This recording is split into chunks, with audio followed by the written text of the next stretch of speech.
The New York Jets defensive line did absolute work against the New York Giants in the preseason finale, and we'll give you more details.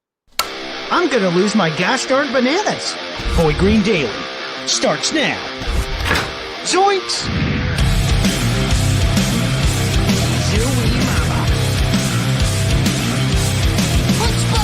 I made it clear that my intention was to play, and my intention was to play for the New York Jets.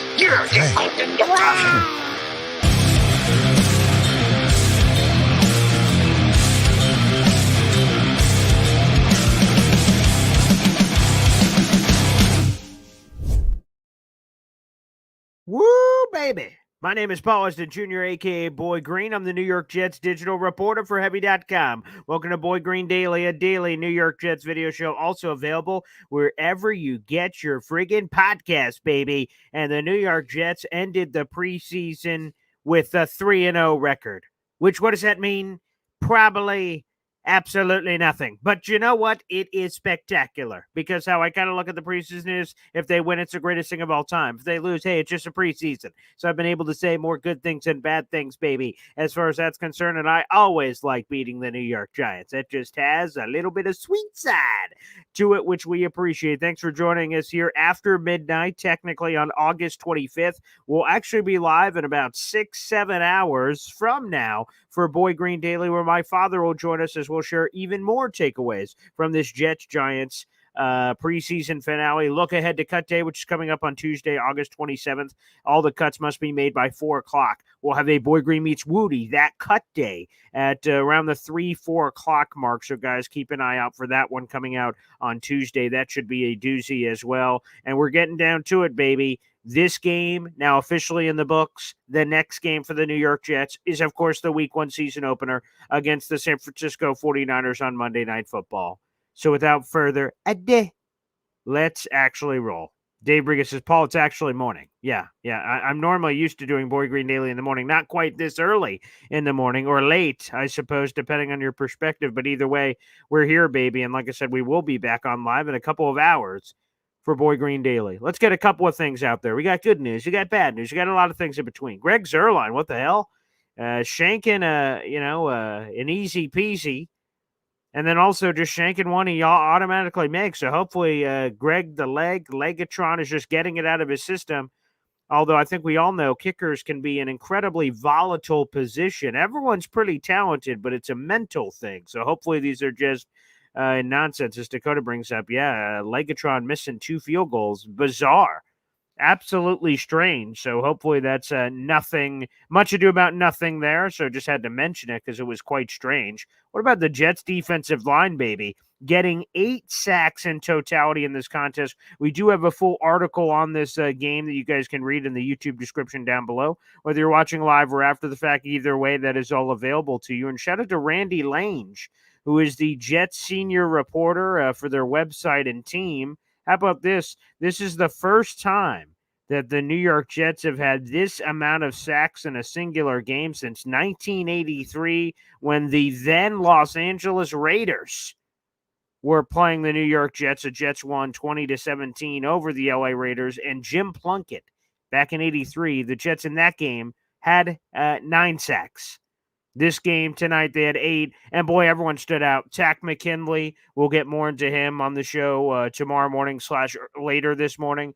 Braden McGregor, the undrafted free agent out of Michigan. Takk McKinley is the former first-round draft choice. Leonard Taylor III was involved on either a half a sack or full sack on 3 straight plays.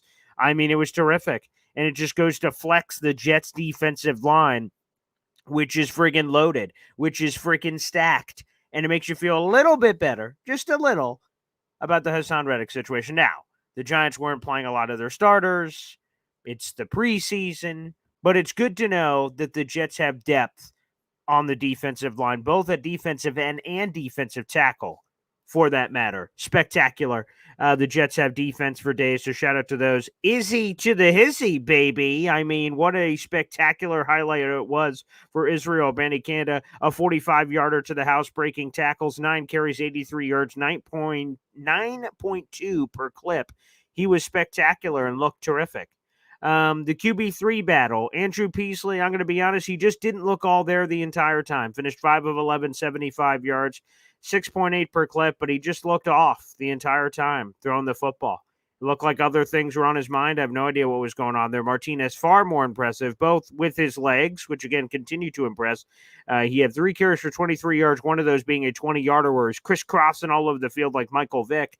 And then Martinez with 12 of 20 from the field, 99 yards, 5 yards a clip. He was sacked once at a QBR of 72.7. I thought Martinez looked good. I will be honest, though. We'll do a 53-man roster prediction. I'll probably have that out. Let's shoot for Monday and then cut day Tuesday, or we may have that on Tuesday. We'll see. Either way, I'll do a 53-man roster prediction with a full article. I'll have a full article on that, plus we'll do a show about it. We'll see. Dave Brigas, did the Giants play any O-line starters? Yes, John Michael Schmitz. You remember the Jets center conversation a couple years ago? He got hurt, so he definitely played. Evan Neal played. We'll see where he fits in the mix. I think it was Tack McKinley was the one who beat Evan Neal, who's a former first-round draft choice, top 10 pick for a sack. So they did play a few of their offensive line starters. That is true. Boogie Down Dave said Izzy got busy. He sure did. Shout out to Izzy. After the game, Robert Saleh said that, that didn't really change his fate per se because they already knew he could do a lot of that action. I think he's your RB4. I think the Jets are keeping Breece Hall. I think they're keeping Braylon Allen, obviously. I think they're keeping Isaiah Davis. And based on what we saw from Izzy, he brings a different element to the team. I think he's your RB4. So again, I'll do my official 53-man roster prediction article and show that accompanies it. We'll do that in a couple of days, but my gut says Izzy is making it, and I fully expect that. The tough part will be which defensive lineman to keep. It's a tough conversation. I was arguing with people throughout the Jets-Giants game of all these stupid idiots, and we got to cut Michael Clemens, and again, it's not going to happen. He dressed tonight but didn't play. That's because he is safe as safe can be. He will not be cut. He's a roster lock. I know people don't like it. It is what it is, but he's making the team. And also, it should be noted, he is listed at defensive end. He's not listed at defensive tackle. So with that being said, we'll see. Braden McGregor look good. Leonard Taylor III look good. Tack McKinley look good. Eric Watts has been mostly MIA. He hasn't lived up to the hype. He got the largest guarantee of any undrafted free agent, and he actually hasn't lived up to that. Some of the other guys, I think, warrant more love and consideration. Also, I'll let you guys know right off the top, and this will work, by the way, for every post-game show this year, so I should have probably said this at the beginning of the show. The phone lines are open immediately, as they will be for all of these shows. This is the preseason, so we're all getting our feet wet here, but the phone lines are open. That is the pinned comment on YouTube. That is youtube.com/BoyGreen25 if you'd like to call into the show. Remember, for any Boy Green Daily shows you guys tune in for, which is normally 7:30 in the morning, we don't open up the phone lines typically until the second half of the show, which is like 20, 30 minutes in. But on these post-game shows, we will open up the phone lines immediately to get your feedback. So feel free. Like I said, the only one that may be up in the air is I will be at Jets Patriots tailgating with a lot of you guys, so there probably won't be a post-game show that night. We'll do some additional coverage as we build around whatever my travel schedule will be. But for the most part, every week you can count on a post-game show 2 hours after the final whistle. That's how we do it here, baby. So make sure you guys check out the content for Heavy on Jets. We do a final score graphic, we do an article, and then we do the live show, which is terrific and allows us to hear from Sal and the players. And there was a lot of great stuff there. Some of that, like I said, we'll save for tomorrow morning on Boy Green Daily, which I'm looking forward to. Tack McKinley's story is terrific. I'm excited for Leonard Taylor III. Braden McGregor had been getting a lot of pressures the last couple of games, but he finally turned it into actual production. I know there are pressure people in our audience that really love that for their pass rushers. I prefer sacks where you get to close the deal and make it happen. So we'll see. Wild Wave. Paul, you think Watts makes it through waivers? I absolutely do. Because for folks who don't know, so first off, again, cut down day is on Tuesday, August 27th. Teams got to go from 90 to 53. So there's going to be hundreds of players that suddenly become available. Over the next 24 hours, a team has a chance to, quote-unquote, claim one of those players. If they claim a player, let's use Eric Watts as the example. Jets cut Eric Watts The Steelers, I'm making this up, they claim Eric Watts. They have to make a spot for him immediately on the 53-man roster, which means they have to cut somebody to make room for Eric Watts, if that makes sense. You can't just claim him and put him on your practice squad. He would have to clear through waivers completely and then evaluate options if, like, let's say, let's give you another example. Again, Eric Watts. Jets cut Eric Watts. He does not get claimed off of waivers. Then after he clears waivers, he's sitting out as a street free agent. The Jets can say, hey, buddy, I know you didn't get claimed. That sucks, but we'd love to bring you back on the practice squad. He can choose to accept that or not. He could go to another team's practice squad at that point if he so chose. So long story short, Wild Wave, I would be surprised if he gets claimed off of waivers. He hasn't really done anything outside of potential and a couple of flashes here or there of anything that would warrant a spot on the 53-man roster. So Wild Wave, I believe, yes, he would clear through waivers, and I believe the Jets would want him back on the squad. Yes, I do. Big Will. Reddick will be great to have, but when do we move on? Only 53 spots cuts are hard. Well, for people who don't know, because technically he has not reported yet, he is on the did not report list, Big Will, asking on YouTube. So technically speaking, he doesn't count against the roster. He's on do not report list. The Jets have all of his money available, so they have about $20 million in cap. The $15 million he's owed, it's 14.25 specifically, not including fines, but I'm rounding up. That money is technically available for the Jets to use right now. And they have the roster spot to use because he's not there. So actually, they have full flexibility. When do we move on? I say you never move on. You have his rights. Even if he was to not show up for a significant part of the season, which, by the way, I don't anticipate, but if he was to do that, you'd have him for the final, whatever that is, 7, 8-ish games. And if the Jets are making a chase to the chip, they could certainly use a dynamic pass rusher for that last back half of the season. And obviously, they could use him now, too. So, obviously, what was on full display tonight is the Jets have incredible depth on the defensive line, which should not be surprising. This coaching staff has done a remarkable job from that standpoint. But I don't think they ever move on, to be honest. The only way they did it if somehow he was a Jamal Adams-level cancerous tumor that was in the locker room causing all kinds of distress. But his teammates don't even know who the hell he is. They've, for the most part, never met the guy. So I don't think it's a distraction. I don't think it's anything right now. Again, would we prefer him to be in? Of course. The next game up for the Jets is a season opener, and the fact that he hasn't been here yet is sort of annoying. No question about it. But for now, I think the Jets are going to rock with the guys they have. So, again, Braden McGregor's, Tack McKinley's, Leonard Taylor III. I think those are the conversations about which of those guys, obviously, that they want to keep. So that'll be the conversation of choice. Dave Briga here on our post-game show. McGregor, Taylor III, and McKindle, he's talking about McKinley, need to be on this roster. This in the week, Reddick has to sign otherwise. Bye-bye. Yeah, I would be surprised, quite frankly, if all three of those guys made it. 2 of those are undrafted free agents, and obviously you have McKinley as a former first-round draft choice.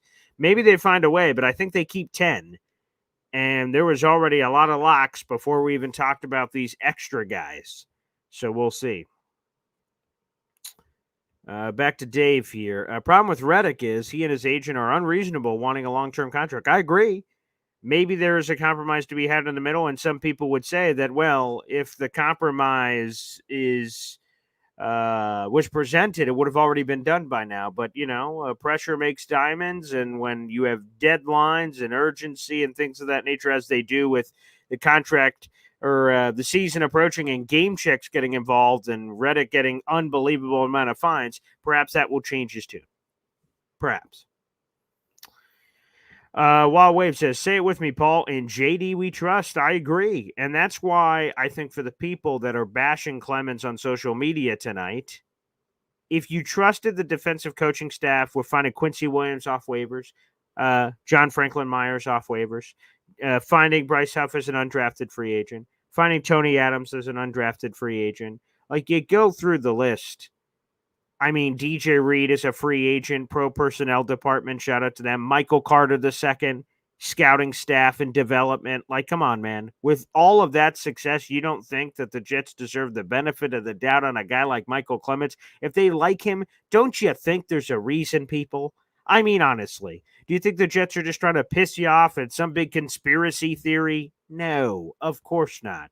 So I think we should have a little faith, faith, faith, faith, faith, faith, or Poison, give you something to believe in. Bow, bow, now, now, now.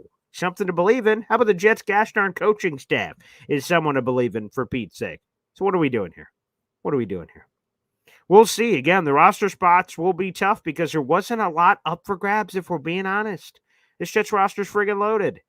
So these guys are fighting for spots. Again, I think Izzy there, baby, is your RB4. I think you're keeping 10 defensive linemen. I think you're keeping 10 offensive linemen. So there's some big decisions to make, but we'll see. Jake Asman, baby. 2 hours after the game, Boy Green is live, baby. And by the way, let's give a shout out to Jake here.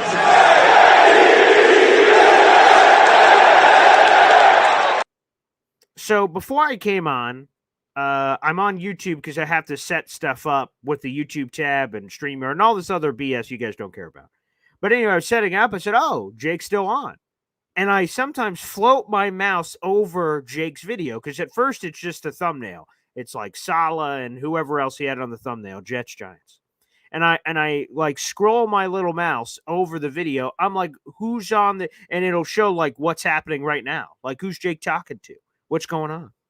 And I saw Jake on one side of the screen, the handsome Jake Asman, the leader of the Asmaniacs. I see him. I'm like, okay, there's Jake, as he should be on his own show. And then in the other screen, he was taking a call. And I remember these individuals because I think they called when I was on before. I believe they're from Australia. And I just saw a man and his daughter, perhaps, holding snakes on camera. And then Jake put them full screen. And I just saw snakes. I didn't hear the audio because, like I said, I just kind of hovered my mouse over it just to see, what's going on in Jake Asman land. I saw what was going on in Jake Asman land. I went, okay. And then just kind of, the Homer Simpson creep into the bush. That was it. I mean, that was incredibly unique. But, yeah, the Asmaniacs keep it fresh. I don't know if there's any other way to say that. But thank you to Jake Asman for being a member of the channel for a month. And 2 hours after the game, Boy Green is live, baby. That's how it works. Jake's live, I believe, the second, as soon as the game's over, I believe he's live, which is terrific.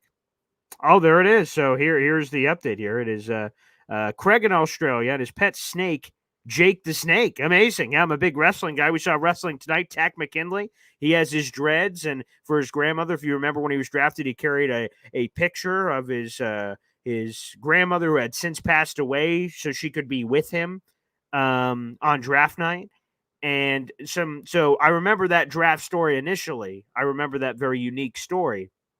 And then tonight, as he has this crazy game, Tax asked about like kind of a lot of things in his life. And he says, well, the dreads are for me and my grandmother's love for wrestling. Booker T. Can you dig it? Sucker! Like, great intro, right? And then, five-time champ. You get some of that action going on. So some wrestling going on there with Tack McKinley tonight at Booker T. Jake said, actually, I had 2 callers from Aussie. Oi, oi, oi, tonight. Amazing. The International Jake Asman Show, baby. We both have callers from different places. I know someone who's coming to our tailgate, Jets Patriots Special, is from Ireland, and they can never watch Boy Green Daily live because of the massive time zone difference, but they say they enjoyed the show, and they bought tickets. They're going to be sitting with us at Jets Patriots. And I think it just goes to show, and I'll speak for Jake here, the unbelievable reach of the shows. To like, what? That this show right now, people are watching across the world? Like, from, again, I had the 10-year anniversary of the weekend. I run into a random Boy Green Daily listener while I'm out at dinner with my fiance. And someone came up and said, hey, I'm subscribed to the channel, Boy Green Daily. I'm like, oh, wow, cool, thanks. And then people in Ireland are like, hey, I watch the show. Whoa, okay, cool. It's a humbling experience. There's no doubt about it. We'll get to more of some of your comments here in just a second. Let's go to the phone lines. Let there be light. This individual called in earlier as our dark Sith Lord, letting the hate flow through him. And now the white light has smacked him on the face here at 12:55 a.m. Badshaw joins us here on the program. What's up, buddy? Hey, man. you know, Jake may have people from Australia, Sure. but you've got a guy from Arkansas that's held a kangaroo. That's true. Don't ever, I think that tops it. I don't know the equation math on that, how that equates, but I like that math. Yeah. yeah. So, what do you think about the game tonight? I will say, obviously, from like a scoring perspective and no starters and stuff, I understood how that lacked sex appeal for the greater people. But man, the domination of the line of scrimmage was fun. Getting 8 sacks and guys blown up all over the place. I mean, in a game like this, when you're not playing your starters, of course, no injuries, and thankfully, for the most part, Xavier Newman got banged up, a backup offensive lineman for the Jets. Max Mitchell got banged up, but it sounds like both of them are great. I saw Xavier Newman because they were doing a lot of the interviews, like they go down to Otis Livingston, who's part of the CBS crew, and he'd be interviewing random players. I saw Xavier Newman laughing on the sideline, so I said, "Oh, that must be a good sign that he's good. It's just a preseason game, so he didn't go back in." So it sounds like Xavier's good, Max is good. The only one that needs a scan apparently is Kenny Yeboah. And even if there's some issue there, he's the third tight end, but it sounds like that's not long term either. So no injuries, of course, what you hope for. So that's good. And then young players stepping up or players in the bubble stepping up. And I think we got that. Like I said, Braid McGregor, Leonard Taylor III, Tack McKinley, Zaire Barnes, shout out to him as well, making some plays tonight. Brandon Codrington on the punt return. So, yeah, there was just a lot of guys that stepped up, which was really exciting. Well, and correct me if I'm wrong, but in the past, I've kind of gathered from you, or the way I felt was that you kind of thought that we'd have 3 running backs. And, Yes. I keep hearing you saying with Izzy, Izzy had a good game tonight. He did. Yep. You keep saying he's going to be running back 4. So, do you think he makes the team, or are we going to keep 4 running backs, or what do you? I've gone back and forth on this. I did a 53-man roster prediction right before training camp, and then my next one, like I said, I plan on doing will be come out somewhere in the next day or two. I think it'll come out Monday morning is when I'll report that in for my bosses. And my lean right now at 12:57 in the morning is that Izzy will make it, and there will be a 4th RB on the team. And I think the other thing that helps him is that there's no Nick Bodden. So, like, that's an extra back that like would be on the team by default because he's the only one, and now he's not. But obviously, if you don't keep Izzy, you could probably keep extra defensive lineman. You could probably keep extra offensive lineman. So, boy, the numbers game is a complicated beast, and that's why it's up to Sal and Joe Douglas to figure it out. My lean right now is that we have all 4 make it, which is Brees, the 2 rookies, Braylon Allen and Isaiah Davis, and then Izzy as the 4. But shoot, I mean, damn, there's so many guys. The Jets are going to get a few claims where they cut down their roster and those players end up on other teams, like a Jason Pinnock. It's going to happen, I think. I agree. I'm really intrigued about Isaiah Davis. I think he's, we've talked, obviously Brees is Sure. our number 1, and I've heard a lot about Braylon Allen, but I'm really intrigued about Isaiah Davis, and our D line looks good. So, did you think is it Codrington? Is that? Yes, that's right, Codrington. Yes. Do you think he did enough to make the? I don't like. He had the one good punt return that was 15 yards, but the rest of them were just okay. I was trying to double check our kick return to see if there's anything else I missed there. I didn't see the numbers officially from Codrington on that, but I don't remember anything of note. Or we just don't have anything. It looks. Oh yeah, wow, the Jets did not. According to the ESPN box score, the Jets didn't have a single kickoff return. So all of them got booted in the back of the end zone, which makes sense. So we didn't get to see Codrington potentially have a kickoff return, which is unfortunate because he had the 63-yarder last week. He didn't get a chance this week. So I don't know. Now that you don't get to see the double dip of like Codrington do it twice in a row, I don't know if he did enough to warrant a roster spot. And we'll see. It'll be interesting to see how much they factor in last week, So maybe, but I'm leaning towards no right now. Yeah, that's kind of what I was thinking. And then I'll just leave you with this question. Sure. Out of this preseason, you watching all 3 games. Yeah. Who do you think that you've seen play has the most promise for the season. Mm. Offense, Okay. defense, whatever. Okay. I'll ponder that. Thank you, Brandon, for the call. Appreciate you, brother. Thanks, man. All right. We'll see you tomorrow morning / later this morning. We're going to be live again in a couple hours. That's a good question. Defense, I mean, outside of one game where this guy was kind of invisible, Leonard Taylor III, man, 2 of the 3 games, Meatloaf had a song, 2 out of 3 ain't bad. 2 out of 3 ain't bad for Leonard Taylor III. He's a guy that really popped. Tack McKinley obviously would stand out. My gut would be, if I had to give one, Leonard Taylor III. If I had to go to offense, again, same sort of thing for Adrian Martinez. He had 2 out of 3 games that were pretty good. Braylon Allen obviously was fun. He didn't play in this one.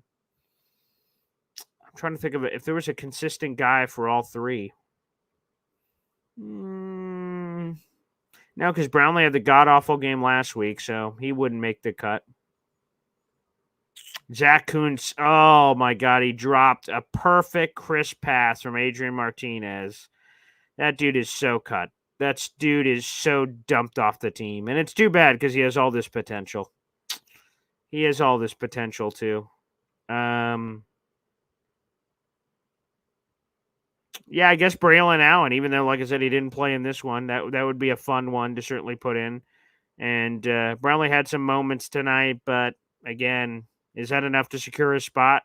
I guess we'll see. And then special teams, obviously, you could go Codrington, which would be great. So maybe a special teams guy, Codrington. Offense, probably Braylon Allen. And then defense, my guts is Leonard Taylor III, although there's a lot of guys you could have potentially went there for. Dave Brigger said the Australians are Craig and Sarah. Oh, cool. All right. Thank you, Dave, from the Jake Asman Show. Awesome. Dave Briga, and then we'll go to the phone lines here in a second. Who's going to be the returner? Guess Codrington won't make it. My gut right now would be Codrington does not make it. Again, he didn't get a chance to kick return in this game, so I don't know how much they're going to factor in with the Panthers game, how much of a factor. My gut would say Xavier Gibson and probably Malachi Corley are your 2 returners, but Isaiah Davis has a chance to be in that mix. We'll see. All right, let's go to the phone lines. Looks like we got a new individual calling in, which I love. Hey, baby, let's pop the cherry, baby. Shane joins us here on the program. What's up, Shane? Hi, thanks for having me on. Big fan of your channel. Watch it a lot. Normally, I don't call in, but it's just something that I've been seeing on the internet a lot that's bugging me, and I know this is something you've defended yourself. Michael Clemens. Jets fans are hating on him right now, but last season and the season before that, and I know at some point in this upcoming season, we're going to be online complaining about the run defense. They're going to say the run defense isn't good enough. Yet people are out there right now. They want to cut the biggest run defense specialist at the defensive edge position. Like, it just doesn't add up to me. It doesn't, because the thing I don't get is, like, run stuffing. I get it. It's not sexy. You have to be the analytical nerd to, like, look at I know it doesn't say on the surface, but if you look at this, whether it's a PFF grade or this or that, where you're looking at these run stop and say, look, Michael Clemens is actually really good. And people go, boo, I don't care. He sucks. And I'm like, oh, well, okay. And then they're like, look, sacks. He doesn't have a million sacks. Okay, I thought we established, again, he's a run guy. So, like, there's a lot of people that when we get into, like, an argument with Michael Clemens, they're like, I don't like him. He's a dick. I'm like, okay, well, that's your prerogative, I guess. But, like, what statistically don't you like? I just don't like him. Okay. And it's just like shiny objects. It's like a distraction technique. They just say, hey, Paul, the sky's blue. Okay, that's interesting. I don't know what the hell that has to do with Michael Clemens, but okay. But yeah, tonight, once again, hashtag cut Clemens was going trending, and I was getting all the tweets about it because apparently I have been the president of the Michael Clemens fan club, I guess. I've been elected. I appreciate the nomination. So I'm getting tagged on every one of those posts on Twitter tonight, and I don't get it. To me, he's clearly a roster lock. He suited up but didn't play in the game. People were asking that. He did not play a snap in the game that I saw, but he suited up, so he was there for emergency. Similar to Tyrod Taylor, he suited up, but he was never going to play in the game. So obviously his spot's secure. Obviously the coaching staff continues to reference him as this leader of sorts of this team. So I don't understand. You're right. It's an underappreciated role that he serves on the team, and for whatever reason, there's a lot of people that don't like him. Can't understand it, but again, that was trending tonight on social media, which is unfortunate. And I hope he shuts a lot of people up this year. Right, and not just run defense. Like, I would imagine the new kickoff rule, he's going to be one of the key people out there stopping these kickoff returns, you know? And the size, right? He's just a massive dude, and it's just uniquely compacted. To me, I have heard Brant Boyer kind of get giddy about it in the past of having this unique weapon of mass destruction to use. And I think that's another factor, too. Special teams is going to get so much more of an importance, so much more of another layer with this new kickoff return rules that, I think that brings even more paramount, quite frankly, to what Michael Clemens brings to the team. Well, thank you so much for having me on. I was surfing the Jets internet after the game, and there's too much Clemens hate. Like, I understand it's not the flashy player to keep on the roster, and I want all of these awesome edge rushers that are showing out in the preseason to make the team, but Clemens is a specialist at a certain thing, and there's a role for that on the roster. Damn straight. I don't know. Well, Shane, thanks for calling in for the first time. Hopefully it's not the last time. But either way, even if it is and you prefer the other role, I love that you support the show, man. So thank you so much. Thanks for having me. There you go. Shane joining us here on the show. Dave Briga bringing up Clemens. Paul, your dad evaluated Clemson solos. Not very many. But why is solos like this number one way? Again, that's what I was just saying with run defense. Like, is solos the only way to determine run defense? Is it only PFF grades? Is it only insert analytics on, efficiency rate for run stuffing? Like, there's all kinds of numbers we could look at. Like, to me, I think solo tackles is an incredibly overrated statistic. I used to love it for linebackers back in the day. It used to be really cool when David Harris had 1,000 tackles, or Jonathan Vilma 1,000 tackles, or whoever, Quincy, CJ Mosley. They're a sexy number to bring up because people love tackles. But to me, that is an archaic stat from the 90s that we love to do, and it just kind of is what it is. But again,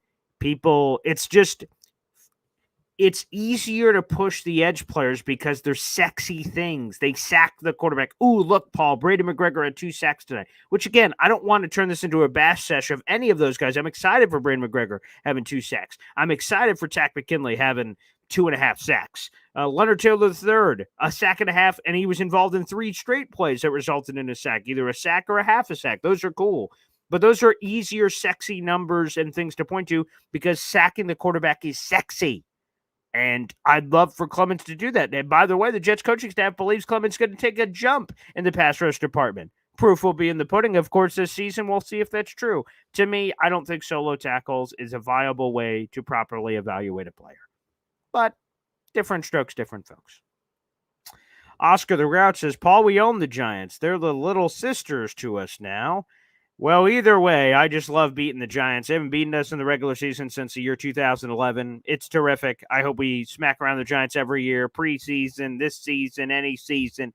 It's all the same. And as Bishaw says here, love seeing new people call in, like and subscribe. Y'all join the coffee club. Yeah, if you go down to the YouTube description and like to join the Boy Green Coffee Club, feel free to do so. Just like Brandon, you get it just here, a loyalty badge. Become a member. Become part of the family. Call in. Get interactive. Get engaged. So with this, you get a special notification. Number 2, you unlock all the emojis. So we have all kinds of cool emojis, and the more you interact with the show, the greater chance you can have to be immortalized as an emoji. And shout out to Snowball for putting all those together. Plus, the Discord channel, which is a new way for us to continue to communicate and get to know each other on a more intimate level beyond the show, which is exactly what Discord is. It's an app you can download, but you need to be subscribed to the Boy Green Coffee Club to have access to our Discord, which, again, is only $2.99 a month. And it's well worth the price of admission. You get so much stuff out of it. That's the only level of my membership. I don't charge anything more than that. So hopefully you guys can jump on the army. I'd really appreciate it, and I'd love it. A couple other quick final thoughts here. And like I said, we'll be back live in a couple of hours here. Just going through my notes here. Again, Takk McKinley did beat Evan Neal on a speed rush, which was terrific. Great to see. Chaz Surratt got a 4th down stop early in the game. Again, the injuries of Max Mitchell, Xavier Newman, looks like nothing major on either of those. They got to do another scan on Kenny Yeboah. We'll see. But anyway, he would have been just the 3rd tight end you'd never want to see injuries in general. And multiple people described Vonda Taylor III and Tack McKinley, and Brady McGregor for that matter, as quote-unquote unblockable. Those were the words used on social media for kicking some ass. You love to see it. All right, everybody, I want to thank you guys for joining us for this 30-plus minute post-game show. We'll be back on, like I said, in a handful of hours for Boy Green Daily. I hope you guys can check that out. That'll be youtube.com/BoyGreen25. I'll be on with my father, and we'll be talking more about this Tack McKinley story. Sala told a great story about how Tack McKinley even came on the Jets' radar. It's shout out to Jeff Ulbrich. Also be writing a story about that. McKinley spoke after. We'll play those clips tomorrow morning / later this morning with Sala, Tack McKinley, and so many others. Plus, of course, your phone calls. And we'll give you a sneak peek preview of the Cutdown Day coming out on Tuesday. It should be pretty darn good. Thanks, everybody, for tuning in. Like the video, hit subscribe. We'll see you in a couple hours for Boy Green Daily. Take care.